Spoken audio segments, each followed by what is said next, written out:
Happy evening all of you. I am professor Anant Kumar Das. आज मैं last video top 6 suggestions अपने respected honourable prime minister of India को देने जा रहा हूँ। जैसा कि मैंने कहा था, प्रॉमिस किया था, 5 वीडियोस मैं ऑलरेडी बना चुका हूँ, यूट्यूब पे अपलोड हो चुका है। इसको सिर्फ सजेशंस के रूप में आप ना देखें। देश की जनता से अपील है, स्टूडेंट्स एग्जीक्यूटिव मैनेजर से, इसको आप ग्रुप डिस्कशन टॉपिक या group exercise, group task topic के रूप में देख सकते हैं। इसको आप डिबेट टॉपिक के रूप में देख सकते हैं, जाम एक्सटेम्पोर इम्प्रॉम्प्टू के रूप में देख सकते हैं। आप इसको करंट अफेयर्स के रूप में देख सकते हैं, क्योंकि ये सब चीज़ें आपको बहुत काम आएगा जीवन में। एक और आप नॉलेज इन्फॉर्मेशन एक्सपोजर देगा जो इक्विवेलेंट टू लर्निंग होता है। तो आज छठा सजेशन, 6 सजेशंस मैं अपने रेस्पेक्टेड प्राइम मिनिस्टर को देने जा रहा हूँ। वो खुद सक्षम है, उनको सब चीज़ पता है, सम्राट है वो हमारे देश के। लेकिन मुझे ऐसा फील होता है 25 साल के रिसर्च के बाद कि उनके सलाहकार उनको सही सजेशंस नहीं दे रहे हैं, विंडो ड्रेसिंग कर रहे हैं। विंडो ड्रेसिंग मतलब असलियत को छुपा रहे हैं, है ना, कुछ और प्रस्तुत करके उनके सामने दे रहे हैं। तो आज जो सबसे लास्ट और सबसे बड़ा सजेशन है, जो कि अभी तक उनको किसी ने नहीं दिया होगा या उनके मन में आ रहा होगा लेकिन वो कर नहीं रहे हैं, लेकिन उनको करना होगा। अगर इस देश को सुधारना है, स्ट्रांग नेशन बनाना है, तो उनको ये करना पड़ेगा। क्या करना पड़ेगा? आप सबसे रिक्वेस्ट है, इसको पढ़ने की कोशिश नहीं करिएगा जो बोर्ड पे लिखा है, मैं एक एक करके सब बताऊंगा और उसको आपको समझना है कि इंडियन कॉन्स्टिट्यूशन शुड बी री रिटन। हमारे देश के भारतीय संविधान को फिर से लिखा जाना चाहिए। जैसा कि हम लोग जानते हैं, डॉक्टर आम्बेडकर, है ना, आम्बेडकर साहब ने हमारे कॉन्स्टिट्यूशन को लिखा था। 26 जनवरी 1950 को हमारा नया संविधान लागू हुआ था। उस वक्त उन्होंने जितना भी अमेंडमेंट्स किए, जो भी चेंजेस किए, अंग्रेजों के द्वारा बनाया गया था संविधान, वो बहुत रिमार्केबल था उनके द्वारा। बहुत कुछ उन्होंने कोशिश की, बहुत अच्छा कोशिश किया उन्होंने। 2 साल से ऊपर का समय लगा था ऑलमोस्ट, है ना, लिखने में, उसको अमेंड करने में, उसको रिटर्न करने में, मतलब उसमें सुधार करने में, रेक्टिफिकेशन में, उसमें ओमिजन्स एरर्स बहुत सारे थे, उसको उन्होंने बहुत कुछ सुधारा।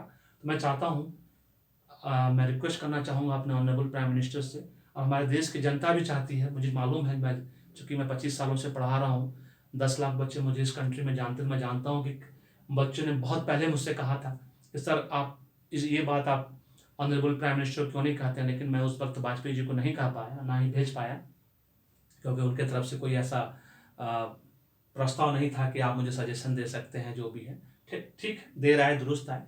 आज आपके सामने मैं ये अच्छे सजेशंस यूट्यूब वीडियो के माध्यम से देना चाह रहा हूँ।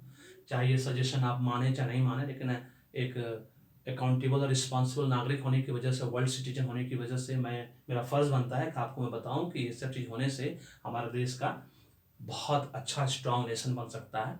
और कॉन्स्टिट्यूशन इसलिए भी रिटर्न लिखा जाना चाहिए क्योंकि बेईमानी को ख़त्म करने का, जैसा कि मैंने सारे वीडियो में बताया है कि 99% जो भी गवर्नमेंट प्राइवेट में पब्लिक डीलिंग्स हैं, 99% लोग हमारे देश के बेईमान हैं।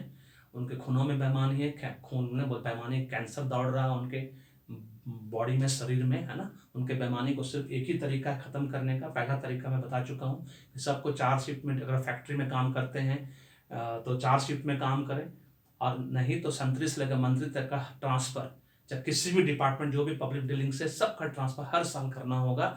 जो कि नेक्सस बिटवीन पब्लिक एंड उनके बीच उसको तोड़ना होगा, उस कड़ी को।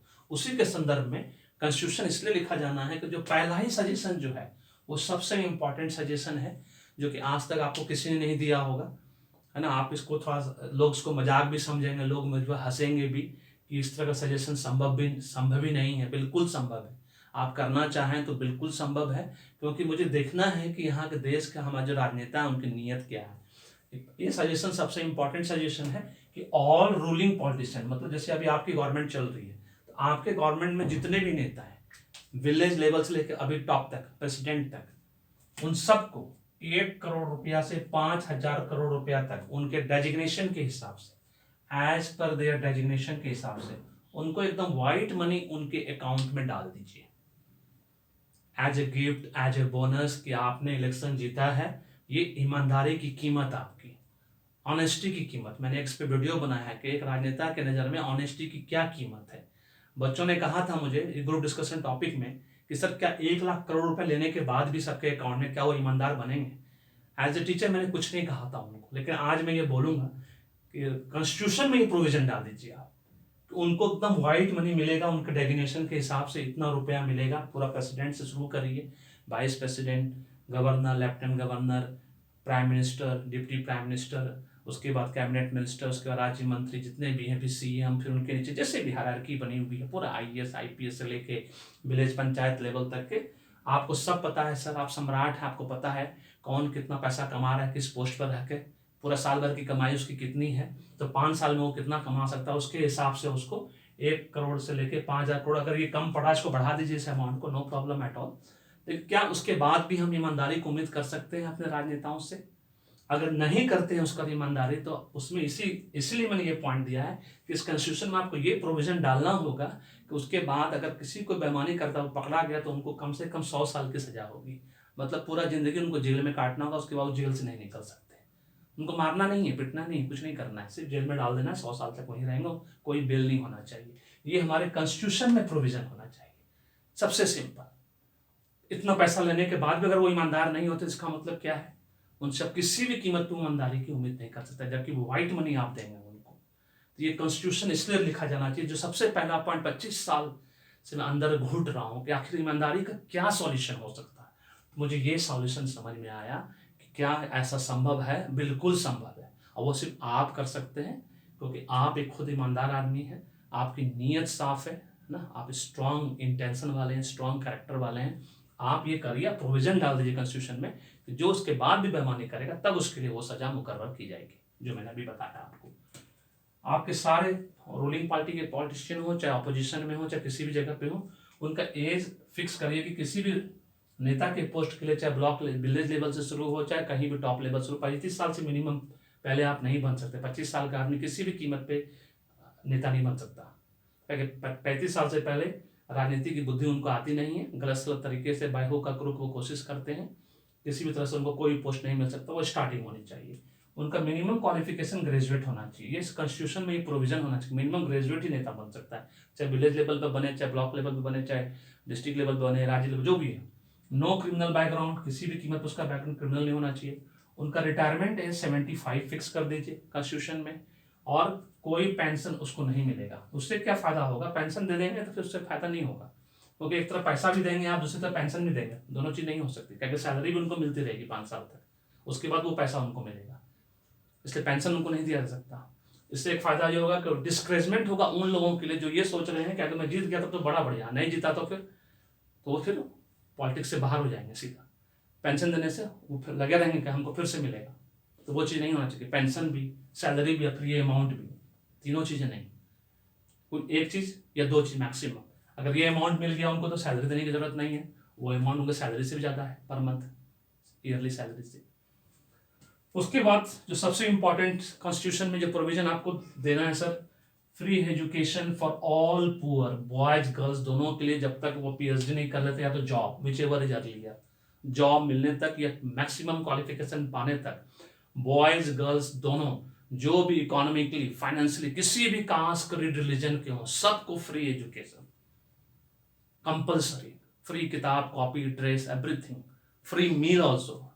मैंने गर्ल चाइल्ड के लिए मैंने 5वां वीडियो में 5th वीडियो मैंने आपको बता दिया, women empowerment allowances 5,000 rupees per month एकदम फिक्स कर दीजिए। देखिए गर्ल, हमारे देश की औरतों का इज्जत इतना बढ़ जाएगा सबकी नज़र में जिसका आप कल्पना तक नहीं कर सकते। उस टर्म्स एंड कंडीशन से मैंने उस वीडियो में बताया, उस वीडियो के हिसाब से, उस टर्म्स एंड कंडीशंस के हिसाब से कि स्कूल जाना जरूरी है, 80% अटेंडेंस एवरी मंथ, वो विलेज लेवल ऑफिसर को जाकर उनसे मिलना है, उनकी कंडीशंस को देखना है, मेडिकल फैसिलिटीज उनका चेक करना है, उसको मॉनिटरिंग करनी है, ये सब चीज़ें थोड़ा सा आपको करनी है, आप करवानी है sir. Getting the job done by others, आप सम्राट हैं, आप कुछ भी कर सकते हैं। सबसे इंपॉर्टेंट जो कॉन्स्टिट्यूशन री रिटर्न लिखने का जो है पहला पॉइंट, ये दोनों पॉइंट के बाद जो है, Hindi should be the national language of India. Hindi को हर हालत में आपको नेशनल लैंग्वेज ऑफ इंडिया करना ही पड़ेगा, क्योंकि ये बहुत सेम की शर्म की बात है कि 75 साल होने के बाद भी जो मेजोरिटी ऑफ स्पीकर हमारे देश में है, 60% हिंदी बोलने वाले हैं। हर देश का अपना एक लैंग्वेज होता है, नेशनल लैंग्वेज होता है, और वो नेशनल लैंग्वेज उस लैंग्वेज को बनाया जाता है जो सबसे ज़्यादा बोली जाती है, सबसे ज़्यादा बोलने पढ़ने लिखने वाले लोग होते हैं। तो हिंदी यहाँ पे 60% लोग बोलते हैं, तो हिंदी को किसी भी कीमत पे, मैं एक बंगाली हूँ, बिहारी बंगाली हूँ, मैं अपने आप को हमेशा बिहारी बंगाली बोलता हूँ, मुझे तो हिंदी भी मदर टंग है, बंगाली मदर टंग है, लेकिन फिर भी मैं हिंदी को रिकमेंड कर रहा हूँ, क्योंकि मैं एकदम कास्ट क्रीड रिलीजन से एकदम अबव हूँ। मैं इन सब चीज़ों को बिल्कुल नहीं सोचता, जो सच्चाई है, जो ट्रूथ है, वो चीज़ होना चाहिए। हमने पहले भी कहा था, जो मदर टंग को अपना प्यार करेगा वही नेशनल लैंग्वेज को प्यार करेगा, जो नेशनल लैंग्वेज प्यार करेगा वही फिर इंटरनेशनल लैंग्वेज को प्यार करेगा। हॉकी को किसी भी कीमत पे हर हालत में national game of India declare करिए, क्योंकि आप क्रिकेट को नहीं कर सकते हैं। क्रिकेट इंग्लैंड का नेशनल गेम है, दूसरे कंट्री के नेशनल गेम को आप अपने देश का नेशनल गेम नहीं कर सकते। नहीं तो मैं क्रिकेट को ही बोलता था करने, क्योंकि जो उनके क्रिकेट के प्रति जो बुखार है वो अभी तक लोगों का उतरा नहीं है। लोग ये भूल जाते हैं कि हम हॉकी में 6 टाइम डिफेंडिंग चैंपियन रहे हैं कंटिन्यूसली, उसके बाद भी हॉकी की आज ये दुर्दशा है कि हॉकी के 10 प्लेयर का नाम तक हम नहीं जानते, और क्रिकेट के 50 प्लेयर का नाम हम जानते हैं। ये बहुत दुर्भाग्य की बात है, बहुत शर्म की बात है। ये काम आपको कॉन्स्टिट्यूशन रिटर्न में कंपलसरी डालना होगा। और जो बहुत सारा इंपॉर्टेंट पार्ट है जो कि आपको मैं बताना जा रहा हूँ, जितना भी IIMs Indian institute of management के top and other top 20 business institute के बच्चे हैं, उनको कंपलसरी कीजिए कि इंडिया में 5 साल आपको सर्व करना है। आपको अमेरिका नहीं जाने देंगे, आप विदेश नहीं भाग सकते। आपको जो पैसा चाहिए, जो सैलरी चाहिए, आप इंडिया में लीजिए मुझसे। जब आप अपने पॉलिटिशियन को दे सकते हैं 1 करोड़ से 5,000 करोड़ या उससे भी ज़्यादा, तो उनको भी दे सकते हैं आप। Very simple. तो उनके लिए वो प्रोविजन बनाइए। बच्चे ही कितना है? सिर्फ 6,000 बच्चे। टोटल IIMs मिलाकर 20 IIMs मिलाकर 6,000 बच्चे। टॉप 20 और ले लीजिए, 4,000 और ले लीजिए, 10,000 बच्चे। 10,000 बच्चों में कौन सी बड़ी बात है? लाख रुपए की मिनिमम, लाख रुपए से लेकर 2 लाख रुपए सैलरी। उससे ज़्यादा सैलरी किसी को मिलती नहीं है। वो बातें बढ़ता है। वो एक बच्चा होता है, कोई बहुत एक्सेप्शनल होता है जिसको 50 लाख का सैलरी मिल गया, 1 करोड़ की सैलरी मिल जाती है। तो ये आप कर सकते हैं sir. All AIIMS IITs and top 20 IITs, NIT हुआ, बिट्स हुआ, ट्रिपल IIT हुआ, वहाँ के बच्चों का और टॉप 20 जो है उनको 5 years आपको देश में सर्व करना होगा। इन्वेंशन, इनोवेशन और डिस्कवरी में जाना होगा हर हालत में। पहले 5 साल सर्व करिए, खूब अच्छा पैकेज दीजिए उनको, बहुत अच्छी सैलरी दीजिए, लिविंग कंडीशन दीजिए जो कि वो उम्मीद करते हैं, चाहे एज ए फैकल्टी हो, चाहे एज ए जॉब करें कहीं भी, किसी भी रिसर्च ऑर्गेनाइजेशन में हो, चाहे कैसे भी हो, गवर्नमेंट ऑर्गेनाइजेशन में या प्राइवेट ऑर्गेनाइजेशन में, लेकिन हर हालत में काम करें। और सबसे पहले इन सब लोगों को कहा जाए कि जो आप स्मार्ट सिटी की बात मैंने की थी इसके पहले वीडियो में, कि उनको स्मार्ट सिटी डेवलप करने, स्मार्ट सिटी की जगह स्मार्ट विलेज डेवलप करने में अपना पूरा कंट्रीब्यूशन, 100% कंट्रीब्यूशन 5 साल जो इंडिया में आप रहोगे उसके लिए देना होगा। उसके एवज में आपको इतनी अच्छी सैलरी दी जाएगी, सीधी सी बात है। उसके बाद जितने भी डॉक्टर्स हैं, टॉप IIM से लेके जितने भी टॉप डॉक्टर, टॉप 20 इंस्टीट्यूट, उन सबको कंपलसरी विलेज में, स्मार्ट विलेज में IIMs वालों को, IITs वालों को और एम्स वालों को और टॉप 20 अदर इंस्टीट्यूट को, ये तीनों लोगों को विलेज में 5 साल के लिए कंपलसरी सर्व करना है स्मार्ट विलेज बनाने में। चाहे किसी भी रूप में आपको डेवलप करके देना है, उसके लिए जो सैलरी उनको चाहिए, best salary, best facilities, best perks सब दीजिए उनको, जिससे उनको फील हो कि यस हमारा कंट्री जो है बेस्ट कंट्री, हमें अब यहाँ छोड़ के जाना ही नहीं है, बात खत्म। और जो सबसे इंपॉर्टेंट फैक्टर है, no reservation for anyone, 100% open seat in all admission and job interview. Sir आप ये करके देखिए, हमारे बैकवर्ड, हमारे SC ST, मेरे ब्रदर, भाई बहन, कोई कमजोर नहीं है सर, मेरा सब दोस्त है। आज 25 सालों से मेरा दोस्त, फॉरवर्ड से मेरी दोस्ती बहुत कम होती है एक्चुअली। मैंने देखा they are at par with me, एकदम इक्वल है। कुछ तो मुझसे भी इंटेलिजेंट है, बहुत इंटेलिजेंट है। वो फिजिकली कमजोर नहीं है, स्पिरिचुअली कमजोर नहीं है, मेंटली कमजोर नहीं है, वो सिर्फ फाइनेंशियली कमजोर है, इकोनॉमिकली कमजोर है। तो उनको फाइनेंशियली, इकोनॉमिकली उनको फ्री एजुकेशन दीजिए, सारा कोचिंग क्लासेस का मदद दीजिए, फ्री दीजिए, उनको राशन दीजिए, फ्री मेडिकल फैसिलिटी दीजिए, उनको हमारे इक्विवेलेंट लेके आ जाइए, खाली बस इकोनॉमिकली, दैट्स इट। और वो सब चीज में मजबूत है।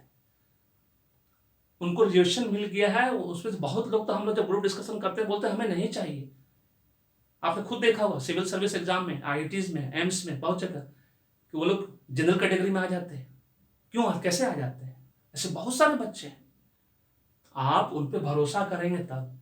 अंबेडकर साहब ने बहुत सोच समझ कर 10 साल के लिए डाला था, वो तो फिर पॉलिटिक्स हो गया इस देश में, लोगों ने तो इसको वोट बैंक बना दिया।